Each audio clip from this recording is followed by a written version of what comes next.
Tafiditra amin'izay dinika tanteran'ny FFKM madinika savaranandro izay hatrany dia gadona tanindrazana rahampitso ihany koa ny filoha teo aloha ny Amiraly Ratsiraka ho avy rahampitso maraina ny amin'ny seranam-piaramanidina iraisam-pirenena Enivato araka izany ity filoham-panjakana teo aloha ity ny manodidina izay fatongavana izay no entina antsika ao anatin'ity fanadidina ity.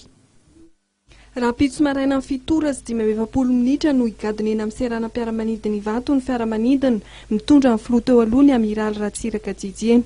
Ny Amiraly Ratsiraka izay nilaza tao anatin'ny fampiresahany tamin'ny mpanao gazety vahiny androany fa tonga hanatrika amin'ny fiaonana izay karakarain'ny FFKM ny tenany ary namafisin'ny mpiaradia aminy izany.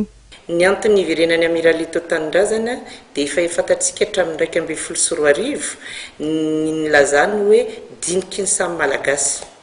Petrapetraka tany ny hevitriny fa nilazain'olona ohatrany hoe efa mahazo azy taona ny Amiraly dia tsy hoany nefa rehefa nijerena dia ny raha tsika nahita fa tsy nanao tsy nitondro zotra ny ekipany Amiraly dia izao amin'izao fotoana izao voatery ohatrany hoe nandray andraikitra ny FFKM fa tsy mety tafavoaka ny ala ihany tsika dia voatery nyrosy ihany amin'ny diniky ny samy malagasy dia ampanitrika tena tanteraka tompoko natongavany Amiraly eto tanindrazana mba handray anjara amin'ny dinika io izay efa ny matesany hatramin'izay.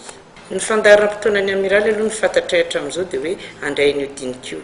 Eo ampatongavana izy no ahafantarantsika bebe kokoa hoe aloha izy tena no ilaza hoe zao no natongavako eto Madagasikara.